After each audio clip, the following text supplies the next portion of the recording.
गुरुपद कोई दुकानदारी नहीं है।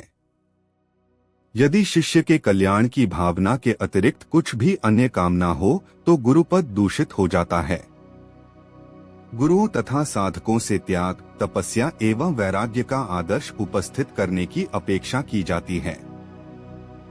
नए गुरुपने के विकार मन में पनप सकते हैं, जैसे बड़े लोगों को शिष्य बनाने का लोभ, जो अभिमान का ही एक स्वरूप है और पता भी नहीं चल पाता कि यह विकार मन में कब प्रवेश कर गया। मन के भाव मुख मंडल पर स्पष्ट परिलक्षित होते हैं।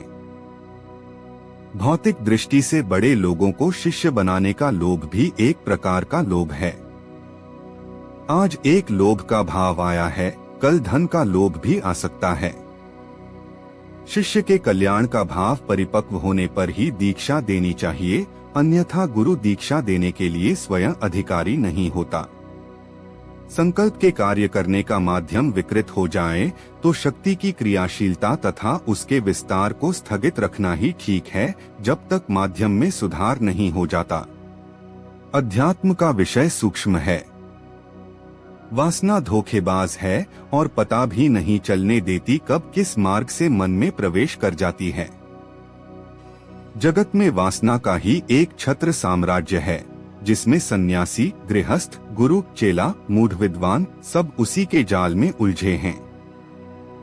सन्यास के पश्चात प्रायः अभिमान, लोकेशना तथा लोभ बढ़ जाया करते हैं, जबकि इन्हें समाप्त करने के लिए ही सन्यास ग्रहण किया जाता है।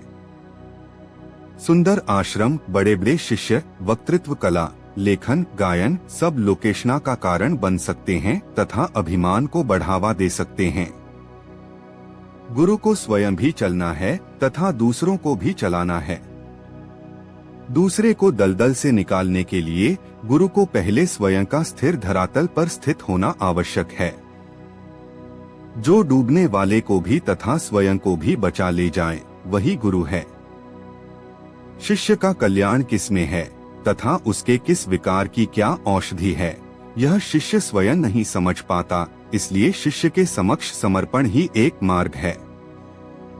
शिष्य का अंतर्गुरु सर्वज्ञानमय, सर्वशक्तिमान है, इसलिए उसे घबराने की आवश्यकता नहीं। घबराहट का कारण समर्पण का अभाव है। गुरु के आश्रय ग्रहण करने में ही डूबते हुए व्यक्ति का कल्याण है। उस समय अपनी योग्यता अयोग्यता का विचार अवांछनीय है। तुम्हें जो कहा गया है वैसा करना कर्तव्य है। फिर चाहे कितनी भी कठिनाइयां आए, कितना भी अपमानित होना पड़े, कितना भी यशप्यश फैले, सब साधन के ही अंग होंगे। यदि समर्पण का भाव बना रहा तो अवश्य ही मनोरथ सिद्धि का सेहरा एक दिन सिर बंध जाएगा। गुरु सड़क तैयार कर देता है, शिष्य किस गति से गाड़ी चलाए, कहाँ रोके, कहाँ मोड़े इत्यादि बातों में कुशल ड्राइवर की भांति स्वतंत्र है, किंतु सड़क नहीं छोड़ सकता। गुरु को भी अपने गुरु को समर्पण करना आवश्यक है। गुरु भी किसी का शिष्य और साधक होता है। गुरु कार्य को सेवा के रूप में लेना चाहिए। सेवा का भाव गुरु को अभिमान से बचाए रखता है। समर्पण तथा गुरु कार्य एक साथ निभाए जा सकते हैं। भावों तथा कर्तव्यों में सामंजस्य ही कर्म कुशलता है। समर्पण कर पाना इतना सरल नहीं है।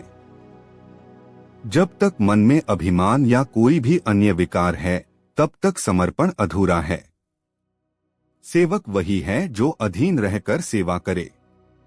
जब तक शिष्य गुरु के शरणागत नहीं होगा, तब तक उसकी सेवा में अभिमान बना रहेगा। प्रथम शरणागति फिर सेवा।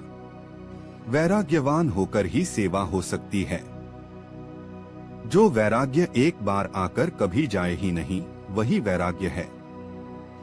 जिसके मन में वैराग्य नहीं होगा, उसके मन में कामना होगी और कामनायुक्त मन सेवक भाव नहीं निभा सकता। सेवा करते हुए मन में यह अभिमान रखना कि मैं सेवा करता हूँ तथा जो नहीं करते उनसे विशेष हूँ, अच्छा नहीं है। ऐसा भाव सेवा को शून्य कर देता है तथा मन की मलिनता का कारण है। कुछ करने या न करने का अभिमान तथा दूसरों से द्वेष या घृणा माया के ही रंग हैं।